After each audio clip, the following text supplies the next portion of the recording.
पंतप्रधान नरेंद्र मोदी रात्री उशिरा ऑस्ट्रियात दाखल. 41 वर्षांनंतर भारतीय पंतप्रधान ऑस्ट्रिया दौऱ्यावर.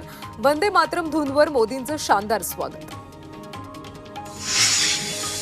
पंतप्रधान नरेंद्र मोदींचा सर्वोच्च नागरी सन्मानानं स्वागत. ऑर्डर ऑफ अँड्रू पुरस्कारानंतर पीएम मोदींनी पुतीन यांचे आभार मानले.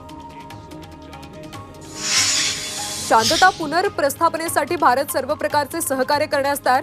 द्विपक्षीय बैठकीनंतर पंतप्रधान मोदींचं वक्तव्य. पंतप्रधान मोदी आणि पुतीन यांच्यात शिखर बैठक. पंतप्रधान मोदींनी दहशतवादाचा मुद्दा उपस्थित केला. बॉम्ब बंदुका बारूदनं समस्या सोडवता येत नाहीत. युक्रेन युद्धावर मोदींचं वक्तव्य. कठुआत लपले 3 ते 4 परदेशी दहशतवादी. ड्रोन आणि हेलिकॉप्टरच्या मदतीनं सर्च ऑपरेशन सुरू. एनआयए टीमकडून देखील तपास. जम्मू काश्मीरमध्ये डोडातील जंगली भागात सुरक्षा रक्षक आणि दहशतवाद्यांमध्ये चकमक सुरू. पोलीस आणि लष्कराच्या संयुक्त दलाकडून परिसर केला सील. 3 दहशतवादी लपल्याची माहिती. जम्मू काश्मीर पुन्हा दहशतवाद्यांच्या निशाण्यावर. जम्मूमध्ये 1 महिन्यात 7 दहशतवादी हल्ले. 3 दिवसात 7 जवान शहीद. भारतीय लष्कराच्या ताफ्यावरच्या दहशतवादी हल्ल्यानंतर कठुआच्या माछेडी परिसरामध्ये सैन्य दलाचं सर्च ऑपरेशन. कालच्या हल्ल्यामध्ये 5 जवान शहीद. संरक्षण मंत्र्यांकडून श्रद्धांजली. हाथरस चेंगराचेंगरी प्रकरणी आयोजक जबाबदार. परवानगीपेक्षा अधिक गर्दी जमवल्याचा आरोप. एसआयटीचा अहवाल सरकारकडे सोपवला. अहवालात बाबा साकारचा उल्लेख नाही.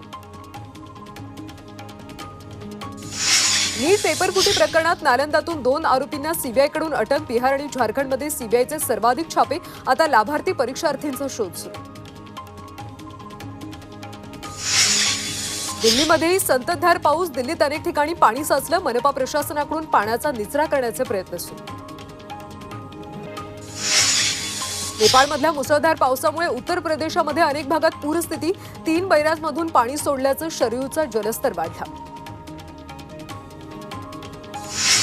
तामिळनाडूमध्ये पंचमलाईतील आदिवासी पाड्यावरच्या तरुणीची कौतुकास्पद कामगिरी.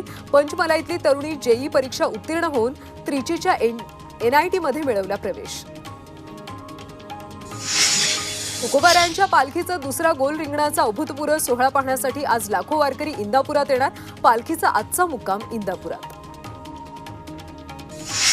पुरीच्या जगन्नाथ मंदिराचे रत्नभांडार उघडण्याची तयारी पूर्ण. उच्च न्यायालयाच्या आदेशानं रत्नभांडार 14 जुलै रोजी उघडण्याची शक्यता.